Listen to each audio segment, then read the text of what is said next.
이제 4장으로 저희가 들어오면서 오늘 말씀에 따르면 아담은 하나님의 존전에서 범죄하고 쫓겨난 후에 아들을 2명을 낳습니다. 그 아들 중에 한 명은 농사를 했고 다른 한 명은 양치는 일을 했다라는 것을 알 수 있습니다. 감사하게도 이 두 아들은 얼마 있지 않아서 각각 자신의 믿음에 따라 하나님께 감사의 제사를 드렸어요. 외형적으로 볼 때 두 사람 모두는 하나님을 믿는 것 같고 감사하는 마음이 있었다라는 것을 볼 수 있습니다. 그러나 그 예배 후에 나타난 결과, 제사를 드리고 난 후의 결과는 엄청난 차이가 있었어요. 형은 예배 드린 후에 동생을 죽여버렸습니다. 인류 최초의 가장 무서운 범죄가 예배 후에 일어난 것입니다. 여러분, 교회에서도 간혹 예배 드리고 난 후에 은혜 쏟는 일들이 벌어져요. 밥을 먹을 때든지 앉아서 이야기를 하다 보면은 갑자기 감정이 폭발해서 은혜 받은 것을 다 쏟아붓는 일들이 종종 있어요, 없어요? 보셨어요, 못 보셨어요? 들어봤어요, 못 들어봤어요? 예, 있어요. 그날따라 은혜가 충만했어요. 성령이 충만해가지고 하늘을 날아가고 싶은 그런 마음인데, 그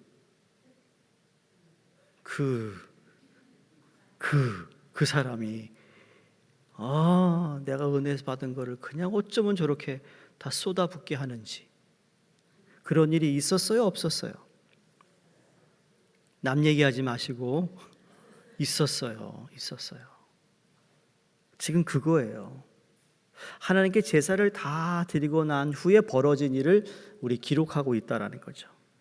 그러면서 형 가인은 제사를 드리고 나서, 예배를 하고 나서 오히려 더 기쁨을 잃어버렸어요.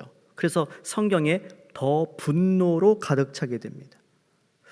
이 분노는 곧바로 살인으로 연결되었어요. 성경은 그의 이런 상태가 예배와 관계 있다고 말씀합니다. 바로 이것입니다. 오늘 이 시간은 그토록 교회가 많고 그토록 예배가 많음에도 불구하고 또 자기 나름대로 잘 믿는다고 생각하는 사람들이 그렇게 많음에도 불구하고 왜 이 세상의 죄는 없어지지 않으며 종교는 실제로 삶에 영향을 주지 못하는가라는 문제에 놀라운 답을 제시해 주고 있습니다. 자, 첫째로 나오는 것은 이 두 사람이 드린 제사의 내용입니다. 아담과 하와는 하나님의 존전에서 쫓겨난 후 두 아들을 낳았다고 오늘 말씀하세요. 1절의 말씀이죠. 여기서 우리는 하와가 첫 아들 가인을 낳은 후에 아마 큰 소망을 품었을수라고 생각해 봅니다. 우리가 이 구절에서 생각해 보면 여호와로 말미암아라는 말씀이 나오잖아요. 1절에 이 말씀은 두 가지 해석이 가능합니다. 하나는 여호와로부터라는 뜻으로 해석할 수 있고, 다른 하나는 여호와의 도움으로라고 해석을 할 수 있습니다. 그러면 여호와로부터 아들을 얻었다고 해석할 때는 이 아이는 하나님이 보내신 아들인 거예요. 그렇죠? 하와는 아이를 낳으면서 하나님이 말씀하신 여인의 후손을 생각했어요. 기억하시죠? 너 이제 아이를 낳는데, 그리고 나서 뭐라 그랬죠? 여인의 후손이 뱀의 머리를 깰 것이며 그 여인의 후손을 통하여 인간의 구원이 이루어질 것이라는 말씀을 들었어요. 아마도 하와는 첫 아들을 낳고는 혹시 이 아들이 하나님이 약속하신 그 여인의 후손은 아닐까?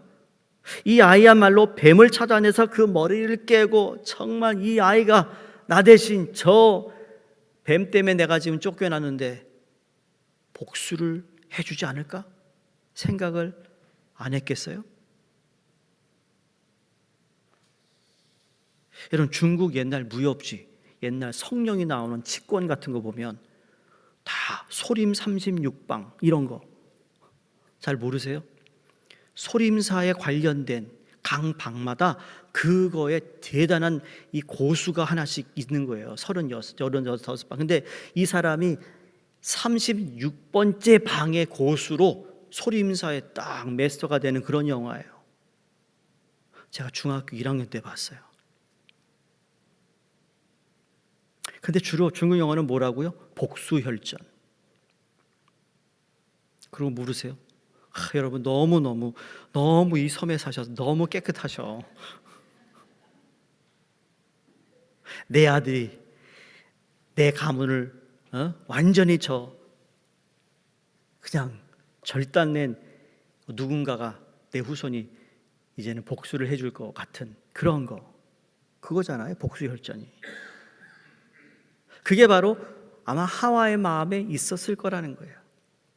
두 번째로 여호와로부터 우리가 등남했다는 얘기 보면 여호와의 도움으로 아들을 얻었다라고 해석을 해볼 때 이것은 하와가 가인을 낳으면서 생전 처음으로 무시무시한 해산의 고통을 경험했을 것입니다.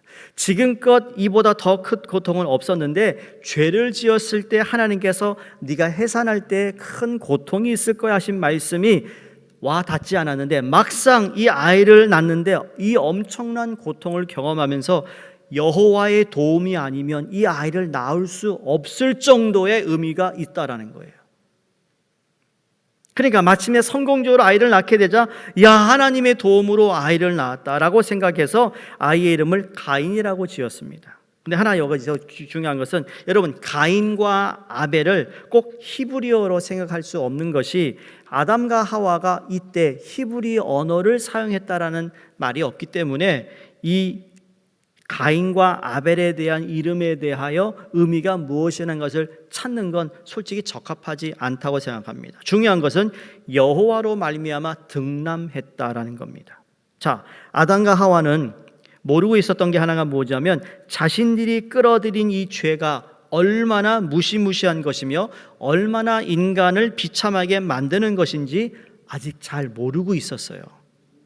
이 죄는 먼저 형이 아우를 미워하게 함으로써 무서운 살인을 가져올 거라는 생각을 요만큼도 하지 않았어요. 그리고 살인은 가인이 아벨을 죽인 후에 급격하게 퍼져나가서 나중에 이제 5장, 6장, 7장, 8장 노아가 소개되기 전까지 노아 시대에 이르러서 사람들이 엄청난 죄를 범합니다. 온 땅에 피로 물들일 정도로 수없는 살인이 일어나고 이 죄는 결국 결혼 제도를 파괴하고 노아 시대의 인류 전체가 음란하게 될 정도로 엄청난 성적 타락이 일어납니다. 그래야 인간은 여인의 후손이 오기도 전에 무서운 홍수 심판을 겪어야만 했다라는 겁니다. 근데 인간의 이 멸망이라는 건요, 그냥 돈이다, 권력 때문에만 넘어지는 게 아니에요.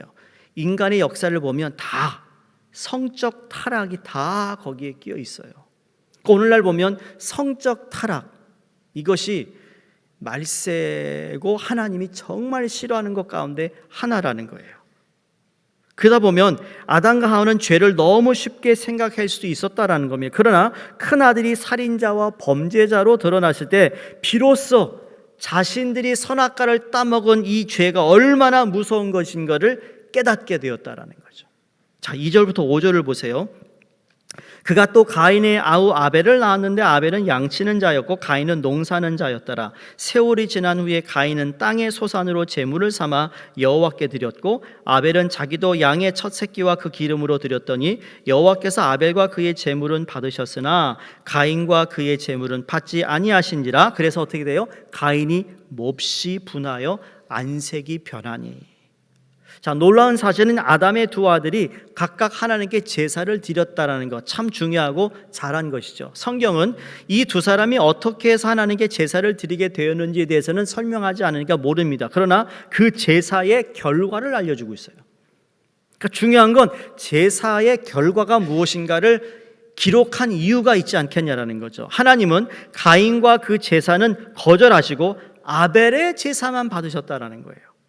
여기서 이야기는 여기서 그냥 그치지 않는 것이 형은 자기가 하나님 앞에서 거절당한 것을 알고 분노했으며 그 분노로 동생을 죽여버렸다라는 거예요.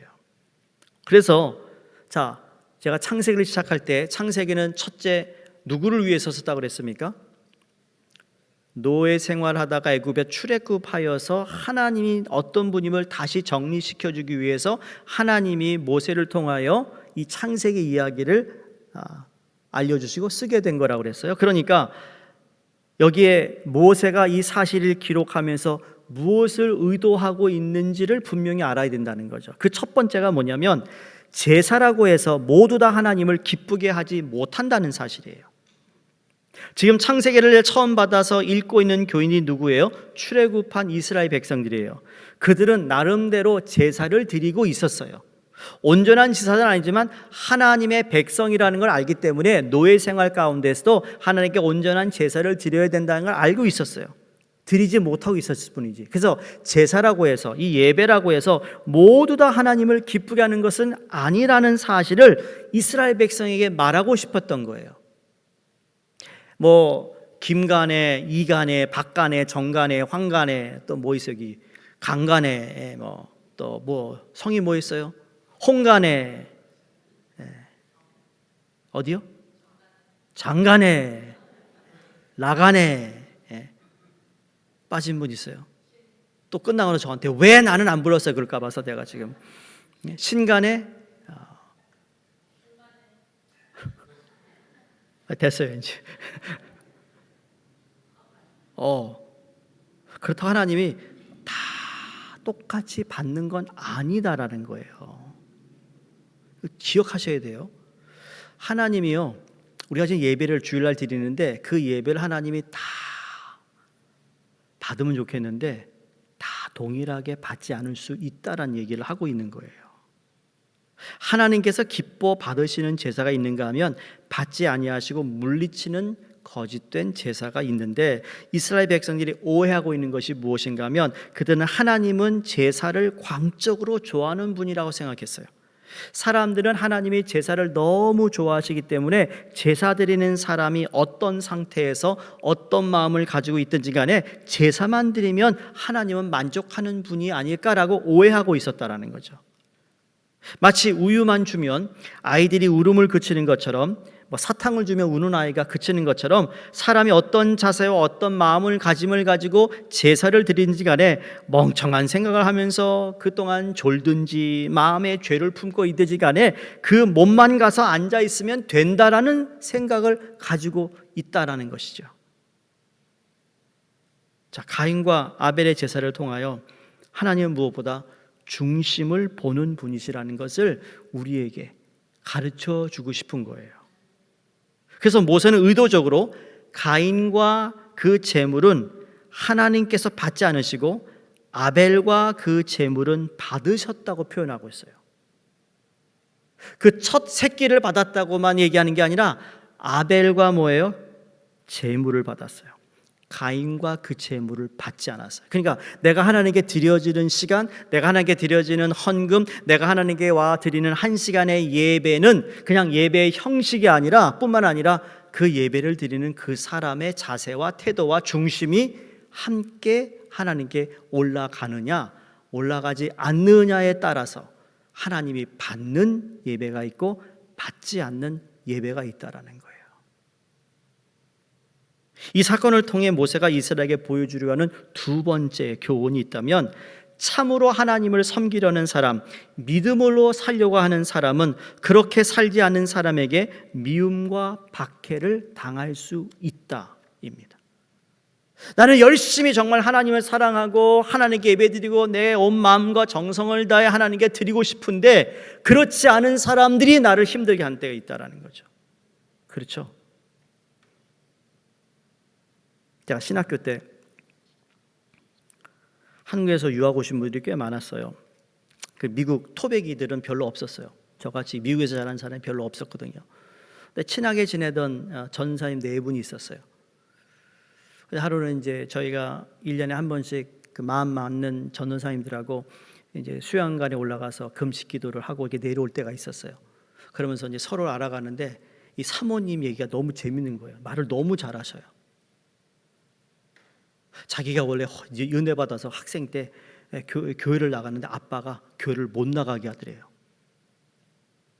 이분도 성격이 좋아가지고 말이야, 한 번 그냥 하나님 꽂히면 그냥 새벽 예배, 수요 예배, 금요 기도회, 주일 하루 살아. 그러니까 아빠가 얘가 돌았나 미쳤나 그래가지고 딸을 못 나가게 딱 보초서고 있더래요. 교회 가는 날만. 그래가지고 하루는 기회를 봐가지고 창문으로 나갔대요. 예배를 드리고 왔는데 아버지가 말이죠, 이놈의 지집에 그러면서 막 그냥 그런데 이분이 너무 은혜 받아가지고 아버지 앞에서 방언을 했다는 거예요. 그 아버지가 더 놀래가지고 얘가 돌았나 보다. 그래가지고 알았어. 그래가지고요 교회 다니는 걸 아빠가 허락했던 적이 있어요. 싫어요. 그것처럼 교회를 열심히 다니면 교회 열심히 다니는 게 싫은 사람이 있는 거예요. 가족 중에도 있어요. 그러니까 성경에서 얘기하는 건 정말 우리 삶에서 벌어지고 있는 일들을 그대로 고스란히 우리에게 말씀해 주고 있는 거거든요. 내가 믿음 생활 잘은 하는데 꼭 쉬게 하는 사람이 있어요. 질투내는 사람이 있다니까요. 그게 나하고 상관없는 사람은 그런 시기 질투 안 해요. 근데 나하고 관계가 있는 사람들이 그렇다라는 거죠. 결국 인간은 뱀의 후손과 여인의 후손으로 갈라진 거예요. 성도님들, 블랙 앤 화이트는 정확한 거예요. in between, 중간은 없는 거잖아요. 그걸 우리는 영어로 gray, shady라고 얘기하는 거예요. 뱀의 후손은 끊임없이 여인의 후손을 공격할 것이라는 것이 성경의 말씀이었어요. 마치 이삭이 이스마엘 때문에 핍박을 받아요. 야곱이 에서 때문에 어려움을 당했어요. 이스라엘 백성이 에돔이나 모압 사람에게 박해와 고통을 받았어요. 참으로 믿음으로 살고자 하는 사람들은 믿음 없이 사는 사람들에게 끊임없이 박해와 시련을 겪게 된다는 것을 모세는 이미 보여주고 있었던 거예요. 너희가 참된 백성으로 거룩한 하나님의 백성을 살아갈 때 너를 싫어하는 사람이 많아. 그러니까 예수님이 너희가 나를 믿는 것 때문에 너희가 시험당하고 박해당할 거라는 것을 예수님도 말씀하셨잖아요. 그러니까 중요한 것은 이 두 사람의 예배가 정말 달랐어요. 단순히 제물이 다른 것이 아니라 제사의 성격과 의미가 달라진 것이라는 거죠. 오늘 말씀 너무 중요한 거예요. 히브리서 11장 4절에 보시면 함께 읽겠습니다. 시작. 믿음으로 아벨은 가인보다 더 나은 제사를 하나님께 드림으로 의로운 자라 하시는 증거를 얻었으니 하나님이 그 예물에 대하여 증거하심이라. 성경 전체의 정신에 비춰볼 때 적어도 하나님께서 말씀하신 제사, 예배라면 빼놓을 수 없는 하나의 요소가 있습니다. 그게 무엇일까요? 우리가 하나님 앞에 나오기 위해서는 이거 없이는 구약도 그렇고 신약도 그렇고요. 신약에 와서 그렇고 이거 없이는 절대로 하나님께 나올 수가 없어요. 그게 뭐냐면 하나님 앞에 나가기 위해서는 반드시 인간의 죄를 덮어주는 것이 있어야 돼요. 나의 부족한 것, 실수, 죄를 덮어서 그것이 하나님 앞에 나올 때 부끄럽지 않고 흠없는 양을 드리듯 나와야 하는 것이 있다라는 거죠. 자, 인간이 범죄하기 전에 하나님 앞에 바로 나갈 수 있었잖아요. 에덴 동산에서 선악과를 따먹기 전에 그들이 벌거벗은 것이 문제가 되지 않았어요. 선악과를 먹고 나서 벌거벗은 것이 문제가 된 거예요. 하나님의 영광이, 그 말은 그들과 함께 있지 않았다는 뜻이에요. 그걸 먹는 순간 벌거벗음을 보았다는 것은 수치심이 있다라는 것은 하나님이 나를, 내 존재를 하나님 형상대로 지음을 받은 것에 대해서 감사하고 거기에 자부심을 갖는 것이 아니라 어떻게 되죠? 수치스러운 거예요. 죄가 그렇게 한다는 것이죠. 그래서 하나님의 영광이 떠났어요.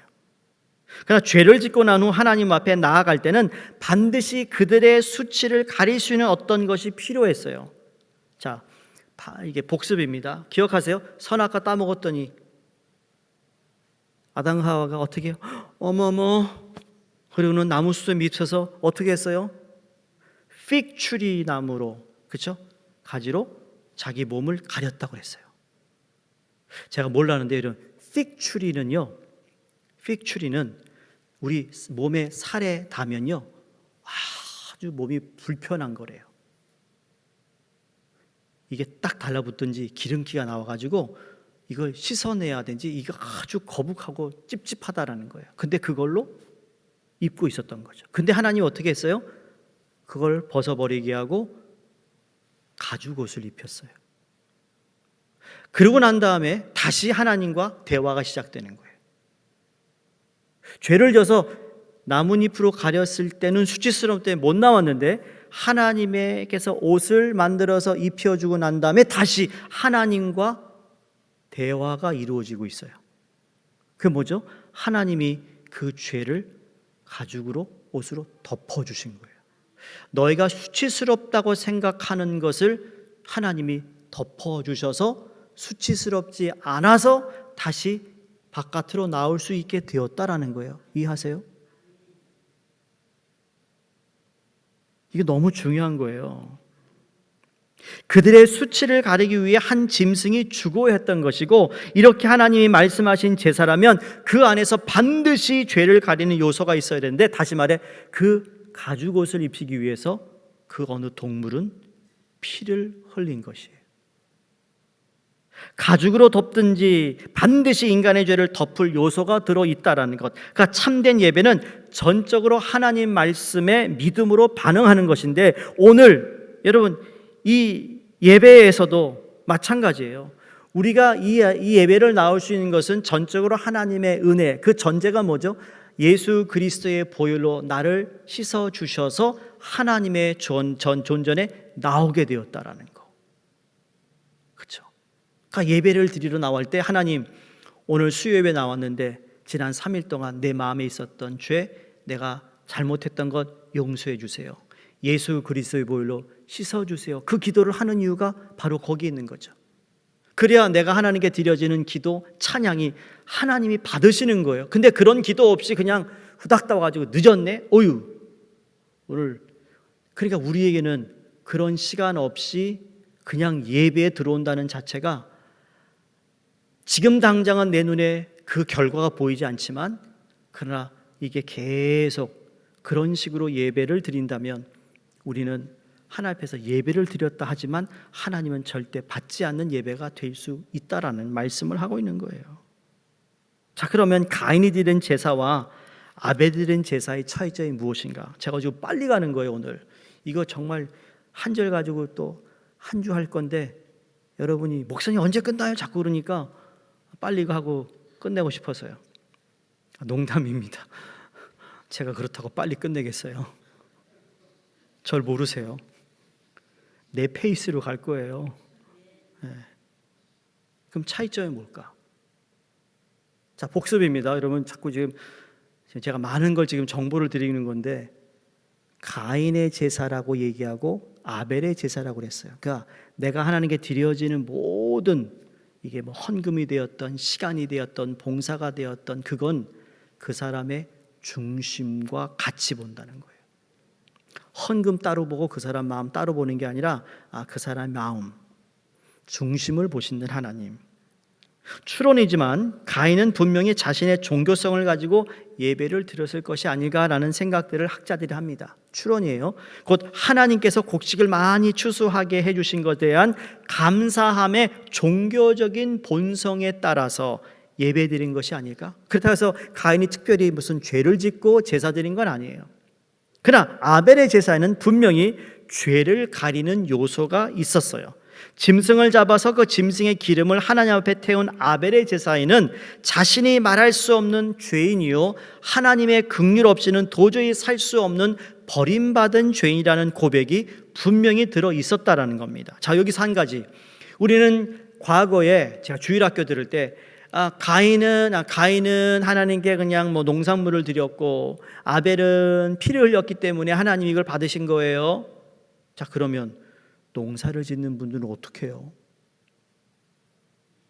그분들은 죽었다 깨어나도 그러면 안 되네, 예배를 안 받으시는 건가요? 그게 아니고요. 그거는 조금 왜곡된 해석이에요. 여러분 그거 버리셔야 돼요. 아벨은 목축업을 해가지고 그래서 피를 흘려서 드렸기 때문에 맞는 말이지만 완전한 건 아니에요. 하나님이, 여러분 우리가 지금 종사하는 여러분의 생업을 보시면 다 다른 거 하잖아요. 다 다름에도 불구하고 여러분의 중심에 마음에서 하나님께 드려지는 것, 그래서 하나님께 감사뿐만 아니라 하나님께 내 11조의 고백과 또 이 감사의 고백과 여러 가지 내 마음을 하나님께 온전히 드릴 수 있는 그것이 포함된 것을 하나님께서 받으셨던 것이지, 반면에 가인은 형식적인 제사를 드렸다는 얘기를 하고 있는 거예요. 아벨이 드린 제사는 나중에 모세에 의해 정착된 제사 제도와 똑같습니다. 아벨의 제사는 분명히 말씀의 요소가 있었습니다. 좀 진지해지고 보니 기도하고 싶고 연말이 되니까 예배 드려서 그냥 빨리 1년 동안 잘못한 거 내가 하나님께 좀 용서를 받고 새롭게 시작해야지. 여러분, 이런 마음으로 종교성에 따라 예배 드리지 않았어요. 그의 제사는 하나님의 은혜 없이는 살 수 없으며 나의 죄를 무언가로 덮어야 하겠는데 하나님께서 나에게 허락하신 이 일들을 통해 하나님 나를 받아 주시옵소서라는 고백이 있었다라는 거예요. 하나님께서 제사 드리는 사람의 중심을 보시고 하나는 받으시고 하나는 거절하셨어요. 하나님께서 아벨의 제사는 받으시고 가인의 제사는 거절하셨다는 것을 어떻게 알 수 있는가 하면 이것 또한 이상하게 사람들이 얘기합니다. 이런 얘기를 하는 분들이 있는데 어떤 사람 연기를 보면 알 수 있다고 그럽니다. 이게 무슨 말인가 내가 좀 알아봤더니 연기가 올라가면 받은 것이고 연기가 땅에 깔리면 안 받는 것이, 이건요 우리 한국의 아주 무당들의 해석입니다. 무당들은 그렇게 해석합니다. 그런데 슬그머니 우리 성경의 해석에 이런 것들이 잠깐 자주는 아니지만 들어와서 얘기하는 분들이 있어요. 성경을 그렇게 해석하면 안 된다는 거죠. 연기가 위로 올라가지 땅으로 가라앉지 않습니다. 하나님께서 받으시는 예배는 여러분 솔직히 본인들이 알아요. 예배 드리는 곳에 하나님이 임재하시고 화염검과 그룹 너머에 계신 하나님이 예배라는 건 찾아오시는 거예요. 예배를 드리는 순간 예배 드리는 자를 찾아와 만나주세요. 말할 수 없는 감동과 기쁨으로 오신다니까요. 그것을 내가 안다는 거예요. 내가 오늘 하나님께 드려진 예배가 하나님이 정말 받아주셨고 나에게 큰 은혜와 감동을 주셨다는 것을 나는 알아요. 나는 안다고요. 반대로 내가 오늘 하나님께 예배를 형식적으로 드렸다는 것을 또 알아요. 근데 진짜 심각한 사람은 내가 하나님께 드려진 예배를 하나님이 받지 않았는데 받았다고 생각하는 사람인 거예요.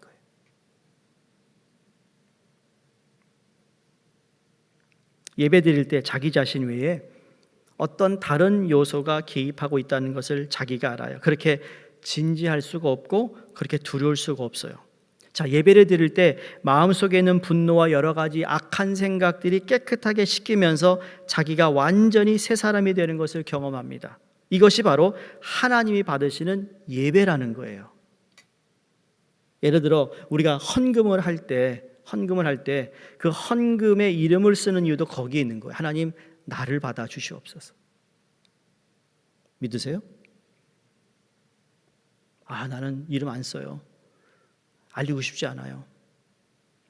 이해하지만 그러나 하나님이 왜 우리를 이름으로 부르셨잖아요. 이름을 부르신 게 거기에 있는 거예요. 연기 들면서 예배 드리면서 연기를 피워보고 그게 올라가나 내려가나 보며 하나님 응답의 여부를 확인하겠다. 여러분 그건 굿할 때나 하는 짓이에요. 우리 기독교에서는 절대 그런 거 하지 않아요. 그리고 우리 연기는 올라가게 돼 있어요. 그래서 기도의 향, 그렇죠? 하나님께 올려드리는 예배, 그렇게 표현하는 것이죠. 그러니까 하나님이 임재하시는 예배는 내가 알아요. 자기 마음이 바뀌어 버렸다는 걸 알고 예배드리기 전에는 그렇게 답답하고 밉고 짜증스러웠는데 예배드리기 싫으면서 내 마음이 변하는 것을 느껴요. 그러면서 예배 끝나고 나가면서 나하고 아까 찡그렸던 그 사람을 향하여 어떻게 하죠? 웃어주고 안아주고 미안해 라는 말을 할 수 있어야 되는 거예요. 근데 예배를 드리고 나서도 정말 저 인간 이렇게 된다면 그 사람 예배 빵점. 예배 드린 게 아니에요.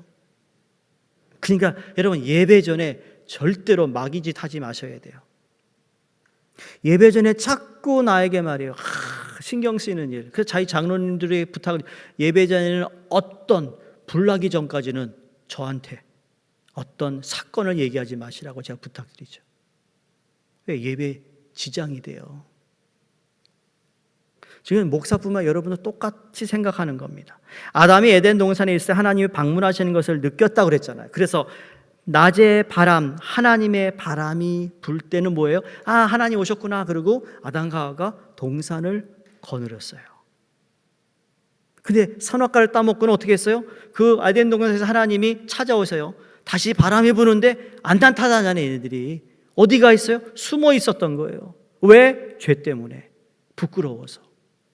하나님이 아신 거죠. 알면서 어디 있어? 그럽니다. 어디 있어? 꼬마들하고 놀면 재밌습니다. 우리 숨바꼭질 하자 그러면 오케이.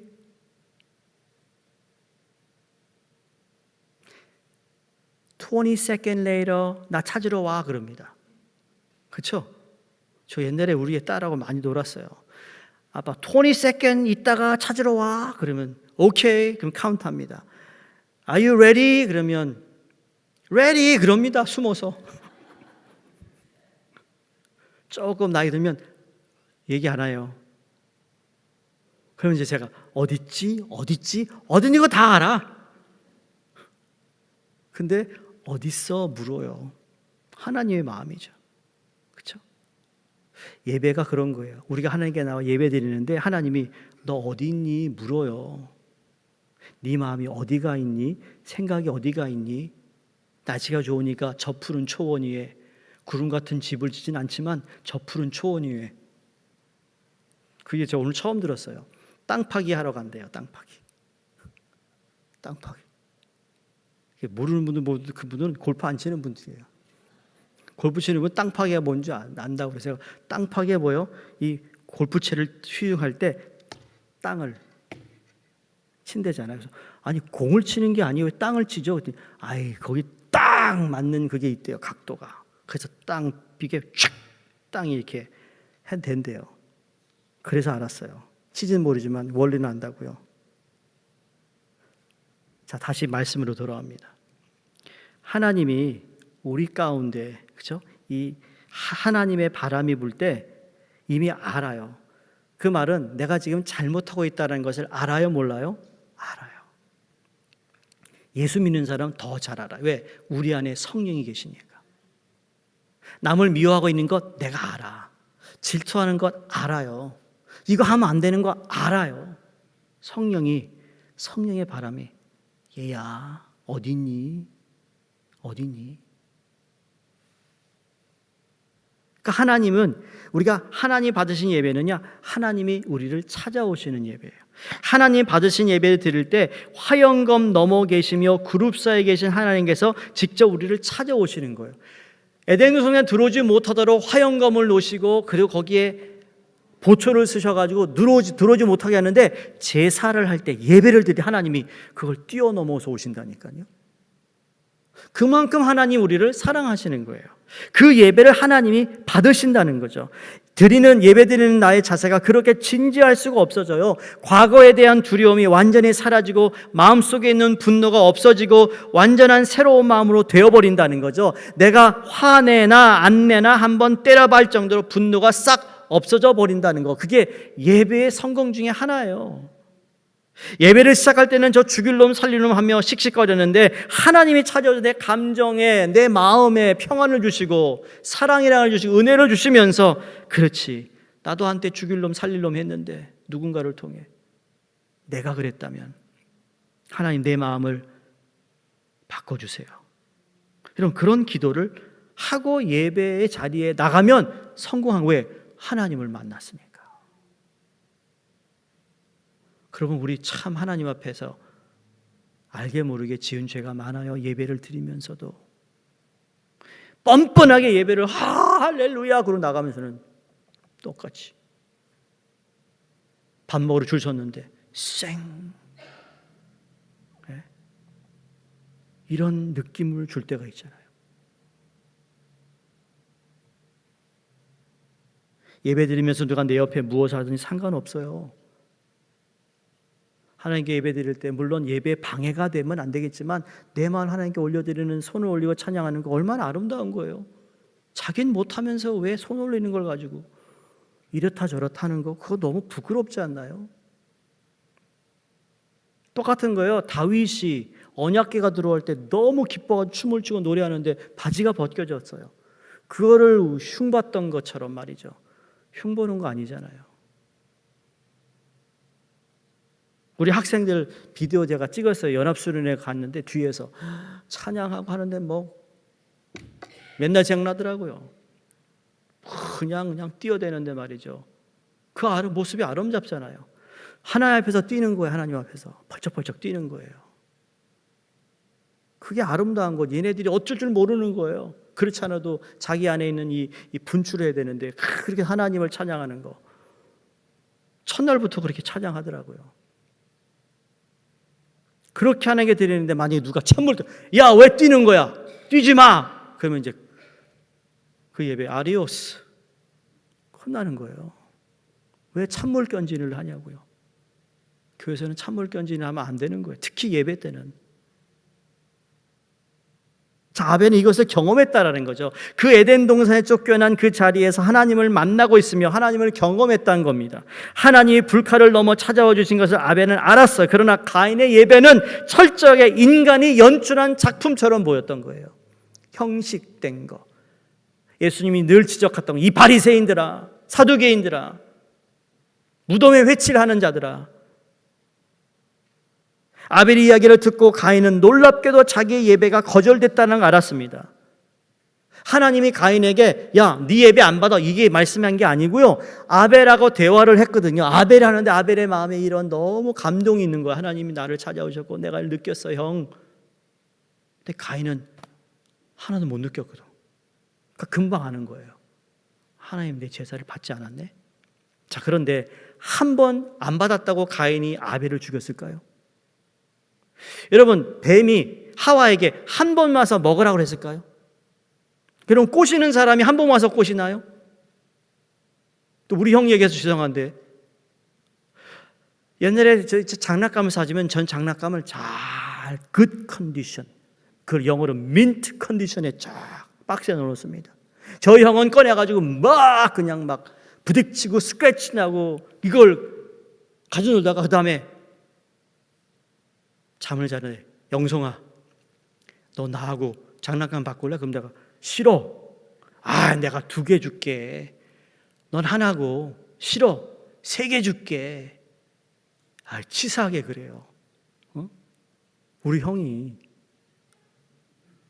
근데 그 형이 참 내가 착한 건지 형이 너무 심한 건지 결국 내가 줘요 하나. 끈질기게 날 귀찮게 하니까. 똑같은 거예요. 하와에게 설편이 와서 뱀이 끈질기게 먹어봐, 먹어봐. 누가 보니 먹어봐. 그래서 누가 봐가 나온 거예요.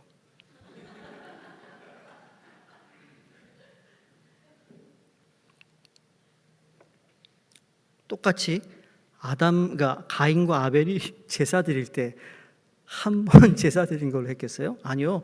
계속 대화했을 거 아니겠어요? 근데 가인은 늘 냉랭한 거예요. 못 느끼는 거, 하나님이 임재하셨다는 걸. 그래서 이게 점점 분노라는 것은 점점 끌어오르잖아요. 끌어올리면 어떻게 되죠? 끝까지 가면 클라이맥스는 이게 절단나는 거예요. 그래서 살인을 하게 되는 거죠. 그러니까 예배를 드렸음에도 불구하고 내가 변한 것이 없는 예배가 바로 가인의 예배예요. 하나님께 하나님 좋아하시는 예배를 드려 주었으니 이제 됐지 않았습니까? 하면 차라리 안 드리는 것이 낫죠. 우리는 예배를 드리면서 변해야 합니다. 기뻐야 합니다. 내 속에 있는 모든 더러운 것들을 다 씻음 받아야 되는 것입니다. 오늘 이 시간에 우리에게 말씀하는 것이 무엇인가 하면 우리가 종교적인 본성에 따라 자기 나름대로 성의껏 예배 드린다, 내일이 잘 풀리는 것을 보니 감사하겠다는 생각이 나서 드리는 예배, 아무 소용이 없다라는 거예요. 참 예배에는요, 말씀이 있어요. 정말 하나님의 은혜 없이는 살 수 없다는 고백을 해요. 하나님이 도와주시고 용서해 주셔야만 되고 내 허물을 덮어주시는 것은 예수 그리스도의 보혈밖에 없다고 고백할 때, 십자가를 붙잡을 때, 여러분 그때 성령이 우리 안에 역사하는 것이고 성령이 예배 가운데 역사한다고 믿습니다. 그게 바로 성령 충만하게 이끌시키는 예배라는 거죠. 그래서 예배는 신령과 진정으로 드린다라는 말씀이 맞는 거예요. 예배는 형식이 아닌 거죠. 예배는 순서가 아니에요. 예배 순서가. 기도를 하던 찬양을 하던 헌금을 올리던 그 순간순간 성령께서 우리를 인도하시고 하나님께 우리가 올려지는 예배를 드리기를 돕고 계시다라는 거죠.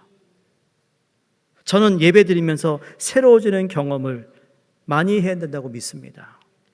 참으로 죄를 회개하는 마음으로 하나님 앞에 나아갈 때, 오로지 주 예수를 붙들고 하나님 앞에 나아갈 때 모든 두려움과 의심이 깨끗하게 사라지고 말할 수 없는 기쁨과 함께 하나님의 영광의 임재가 느껴져야 된다고 믿습니다. 이것을 느끼지 못하는 예배는 두렵지만 가인의 제사와 같은 겁니다.